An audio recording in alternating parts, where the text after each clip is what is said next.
কিন্তু এই 50 বছরের ইতিহাস ভেঙে দিলেন এনসিপির নেতৃবৃন্দ। পীর সাহেব চরমনাই যখন নাকি শুনতে পেরেছে যে এনসিপির নেতাকর্মীদের উপর যে হামলা করা হয়েছে, তিনি সাথে সাথে প্রতিবাদ জানিয়েছেন। এমনকি তিনি গোপালগঞ্জে যারা ইসলামী আন্দোলনের দায়িত্বে আছেন তাদেরকে হুকুম দিয়েছেন যে যাতে ইসলামী আন্দোলনের কর্মীরা এই সার্জিস হাসানাতদেরকে ওখান থেকে উদ্ধার করে। আগামীর সংসদে যদি ইসলামী আন্দোলন বাংলাদেশ যায় তাহলে এই দেশটা সবচেয়ে নিরাপদে থাকবে ইনশাআল্লাহ। আসসালামু আলাইকুম। এনসিপি এটা কি করলো ভাই, কি ইতিহাস গড়ল এনসিপি? দেখেন, গত 50 বছরে গোপালগঞ্জে গিয়ে কোনো রাজনৈতিক বড় লিডার ওখানে সমাবেশ করতে পারে না, যেতেই পারে না ওখানে কোনো বড় নেতৃবৃন্দ। কিন্তু এই 50 বছরের ইতিহাস ভেঙে দিলেন এনসিপির নেতৃবৃন্দ। বৈষম্য বিরোধী ছাত্র আন্দোলনে যে দলটা করেছে এনসিপি, এই এনসিপি গত 50 বছরের রেকর্ড ভেঙে দিয়েছেন। গোপালগঞ্জে তারা জনসভা বা পদযাত্রা করে তারা দেখিয়ে দিয়েছেন যে সাহস কাকে বলে। প্রিয় বন্ধুরা, আপনারা জানেন যে গত 5ই আগস্ট গণ অভ্যুত্থানের পরে এই সারা বিশ্বের কাছে, সারা বাংলাদেশ সহ বিশ্বের কাছে সবচেয়ে জনপ্রিয় যেই লোকগুলো তারা হচ্ছেন এই এনসিপির লোকগুলো, অর্থাৎ এই আপনার বৈষম্য বিরোধী ছাত্র আন্দোলনের যারা নেতৃত্ব দিয়েছে, সমন্বয়ক, তারা হয়েছে সবচেয়ে জনপ্রিয় লোক। তো এই তারাই এই জুলাইয়ে তারা সারা দেশব্যাপী পদযাত্রার একটি আয়োজন করেছে। প্রত্যেকটা জেলায় জেলায় গিয়ে তারা পদযাত্রা করেছে বা করতেছে। তারই ধারাবাহিকতায় তারা গোপালগঞ্জে পদযাত্রার তারিখ দিয়েছিল গতকালকে 16 তারিখ। তো আপনারা জানেন গোপালগঞ্জে যাওয়ার পর তাদের উপর অতর্কিত হামলা হয়েছে, তাদের স্টেজ ভাঙা হয়েছে। তো সেখানেও তারা সাহসিকতার পরিচয় দিয়েছে।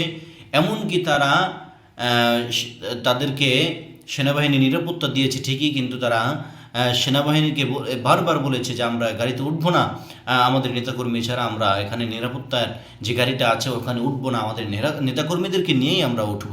তো এটা অবশ্যই বাংলাদেশের যত রাজনৈতিক দল আছে তাদের একটা রোল মডেল হয়ে থাকবে এই হাসানাত সার্জিসরা যা করেছে।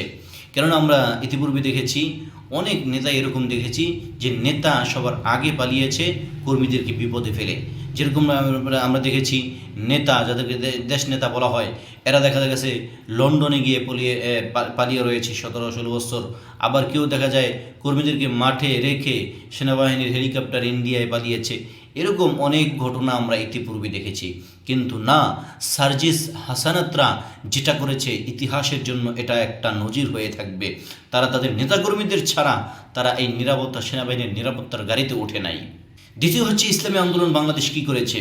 ইসলামী আন্দোলনের মোহতারাম আমির পীর সাহেব চরমনাই যখন নাকি শুনতে পেরেছে যে এনসিপির নেতাকর্মীদের উপর যে হামলা করা হয়েছে, তিনি সাথে সাথে প্রতিবাদ জানিয়েছেন। এমনকি তিনি গোপালগঞ্জে যারা ইসলামী আন্দোলনের দায়িত্বে আছেন তাদেরকে হুকুম দিয়েছেন যে যাতে ইসলামী আন্দোলনের কর্মীরা এই সার্জিস হাসানাতদেরকে ওখান থেকে উদ্ধার করে। এবং প্রশাসনের কাছেও তিনি এর বিচার চেয়েছেন, এর তদন্ত চেয়েছেন। এমনকি কালকে রাত্রেই ইসলামী যুব আন্দোলন, অর্থাৎ ইসলামী আন্দোলনের যেই সহযোগী সংগঠন ইসলামী যুব আন্দোলন আছে, ইসলামী যুব আন্দোলন রাত্রেই কর্মসূচি দিয়েছেন, মিছিল দিয়েছেন, প্রতিবাদ মিছিল এর আয়োজন করেছেন। হাজার হাজার নেতাকর্মীরা ওই মিছিলে শরিক হয়েছেন। এমনকি আজকে সারাদিনও অনেক জায়গায় এরকম চলতেছে, এরকম তাদের কর্মসূচি চলতেছে। অতএব বোঝা গেল এদেশের সচেতন রাজনৈতিক নেত্রী যদি কেউ থেকে থাকে, নেতা যদি কেউ থেকে থাকে, সেটা হচ্ছে পীর সাহেব চরমনাই। তিনি অন্যায়ের বিরুদ্ধে, জুলুমের বিরুদ্ধে সবসময় প্রতিবাদী ছিলেন, প্রতিবাদী কণ্ঠ ছিলেন।